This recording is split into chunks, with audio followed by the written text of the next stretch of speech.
Okay, so ito na nga yung ginawa natin dito na kitchen, papakita natin. So, syempre papasilip na rin natin yung TV console. So, simpleng console lang to. Using UV board. Ito nagkakalaga siya ng 2,000 mahigit, mga kamusta. And then emboss na laminated, mga kamusta. PVC board gamit natin dyan. So, ito yung tatapusin nila mamaya, yung kanyang bar counter. So, ito yung bar counter natin. May mga shelves na enough. So, dito kasi, ito balak namin, tatanggalin to dati. Yung quartz na to. Pero, sabi ko nga, sayang. So, kumbaga naglaan tayo ng oras at design tayo yung materials na rin. So, dito, unahin natin. Dito naglagay tayo ng, hindi pa kasi nalinisan yung kanyang basurahan.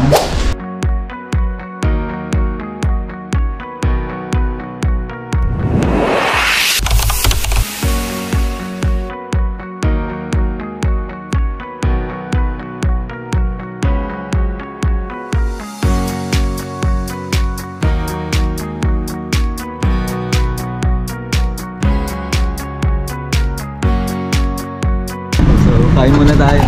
Ano pangalan ng parisan niyo, bro? Ano pa? Wala pa? Wala pa. Ha? Wala pa. Underpass. Underpass Pares. So, yeah. Bagong gising ka ata. Tulog po ulit. Nakaligo na ako. Pansit muna tayo. Para pag nagbiyahe, walang problema.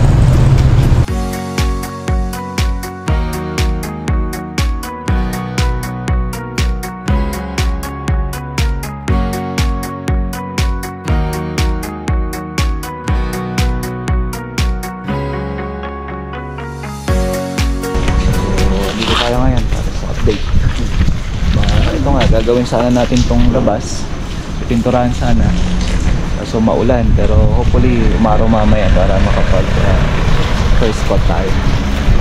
Kasi naka-ready na kasi yan, kukulayan lang natin.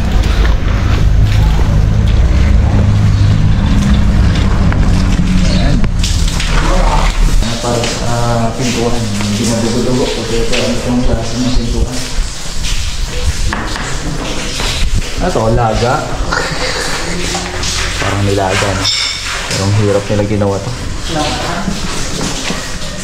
So, dito naman.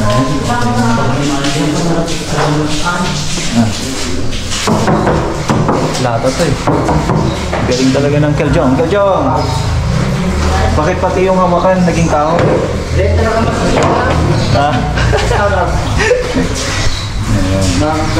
Lata to, lata. Akala mo kahoy, ayos.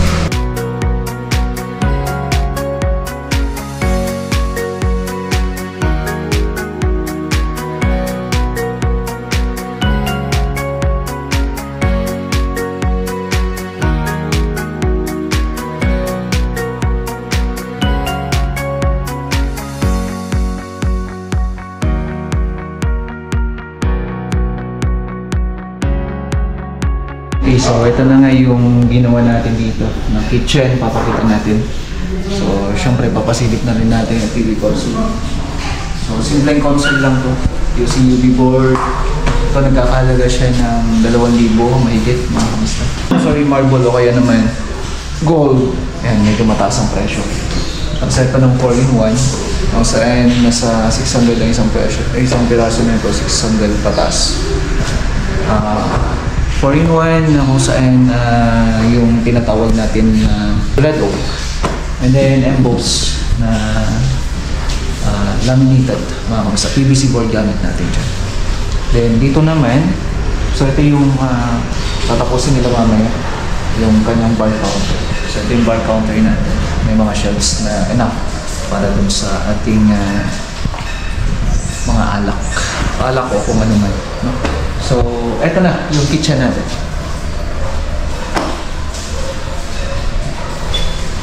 Ang hirap explain kung paano yung kitchen natin.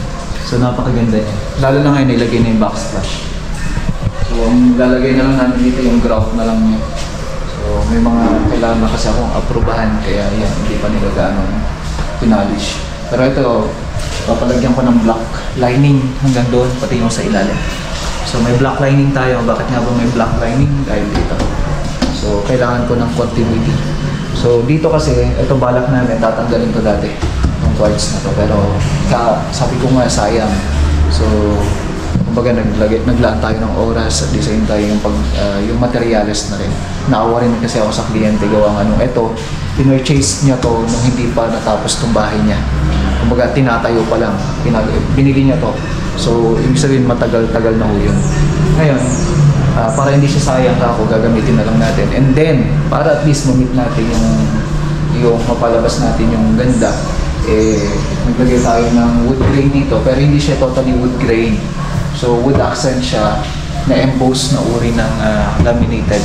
So yun yung nilagay natin. So yan, napakaganda niya. Bali, eto kung mararamdaman mo to, kung hihipuin mo sana, mararamdaman mo may pagkagaspang na akala mo yung mga haspe na yan, akala mo talagang totoong wood, hindi ko laminated po yan. No? So dito, unahin natin, dito naglagay tayo ng, hindi pa kasi nalinisan yung kanyang basurahan.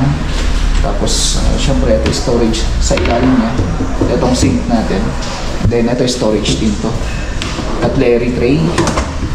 Lagay tayo dito ng pull-out tray. Ito, mga kinuha na natin to sa Wilcon. May cutlery tray tayo. Ay, pull-out tray, tsaka condiments tray. Tapos dito naman storage yan. Lagayan na. Yan, tank. So, ito meron pang ilalagay na breather or exhaust. Parang lower type. Para at least may singawan siya, importante po yun. So, ito, 90 cm yung haba na ito, yung range ko. Elba, talent for cooking. Yan. Tapos, meron siyang cooktop. Yan, Beko. So, napakaganda nito kasi yung cooktop na to ay sigurado ko hindi naman gagamitin ni boss siya. Kumbaga, pagka yung mga ganitong kitchen, nanghihinayin sila kasi may kitchen pa tayo sa baba na ginawa na alam ko na yun talaga yung gagamitin niya. Fridge na 4 doors. Ito nagkakahalaga ang alam ko na sa 70 or 80k. Yung isang one ito. So, mura na siya kung i-compare natin sa ibang brand. So, yung brand niya ito, Beko. So, maganda siya. Kasi nag-sale nga siya. Ang halaga nito nasa 100 plus pero nag-sale siya. So, ayan, kinuha na ni boss. Kaya maganda. So, yung lapad nito 90 cm, mga kamusta. 90 cm yun. Yung haba niyan, 80 cm. Ay, yung follow niya, 80 cm. And then, ito naman nasa 190. Ay, 180 up to 190. Yun yung standard na sukat talaga ng fridge natin. So, yun yung kinuha natin dyan na sukat niya. Then, dito naman, ito glass. So, mayroon tayong nilagay dyan na neon lights para sa may reflection ng ilaw. Yan, ganoon din dito. So, ito kasi yung pantry pala to. Itong dalawa to. Yung pantry na kailangan itago mo yung mga pagkain na hindi naman kailangan nakalabas. So, dito mga bottles, gano'n. So, dito naman yung mga chichirya. Para hindi naman awkward maglagay yung chichirya. Yeah. O kaya naman mga pagkain na kailangan muna natin siya itago. So, naka-offset tayo pala dito. So, balik tayo dito. Para at least mas madali siyang kumuha. Kasi storage natin yung taas na kung saan hindi naman kailangan laging may access ka dun sa taas na. So, yun po yung purpose niya. Bali, ibig ko sabihin, hindi naman kailangan lagi nabubuksan yan. Kasi usually, itong mga nasa baba, yun na yung mga lagi natin nabubuksan. Then, ang kagandahan pala niya ito, itong sukat nito, sakto lang sa may level natin kasi nga nasa 60 cm lang po yung pagitan nito. So, bibigay din natin yung sukat, mga kamusta, para at least magka-idea kayo.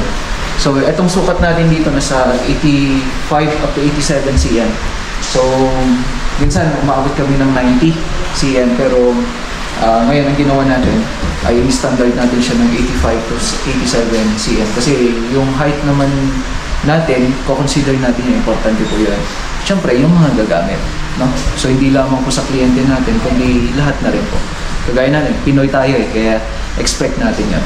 Then, pag mula dito, naglagay lang tayo ng backsplash or skirting niya dito sa baba na kung saan yung quartz din na ginamit dito.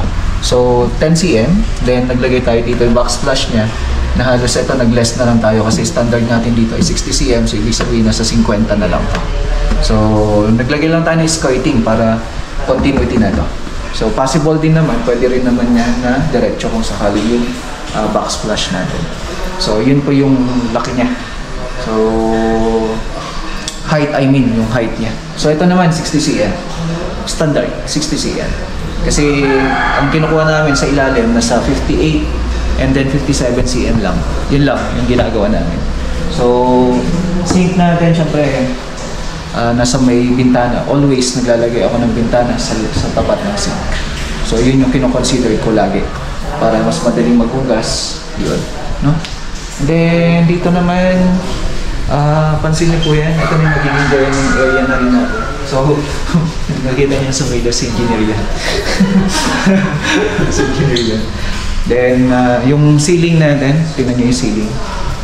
So, syempre, pag kusina, consider din natin yung ceiling natin. Hindi naman po pwede na maganda yung kisame mo, tapos hindi rin pala maganda yung cabinet. So, wala rin. Distress lang din. Tingnan niyo, hallway. Pasilip na rin natin. Yan na.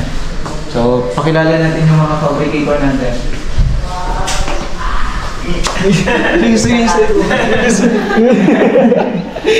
Ayun yung mga matitinik na fabricator natin yung mga yan.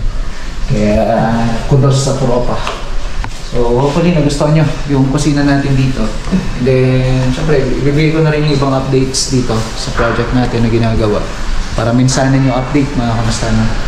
And yan, abangan nyo kasi maglalagay na kami ng mga center lights. And then drop light. Dito yung may ilaw namin. Kasi nga po, kahit na meron na yung ilaw namin o kaya center lights namin, hindi po namin ilalagay dyan. Ilalagay namin yan after nung clearing, turnover na para malinis. No? Si Harold, naghahanap ng mga papangasawa. Harold! So, abangan nyo to. Kasi dito may mga lalagay lang dito na sofa. And then, isa pa pala, tinan nyo to. Hindi ko kasi naipakita kanina eh. Ito yung design na ginawa namin. Siyempre, sabi ko na naman, ako yung utak, pero hindi po ako yung taga-draft natin. Ako din yung, kumbaga, kung ano yung mga kailangan gawin. Habang drinadaft namin yan, ayan po, nandun ako para gawin to.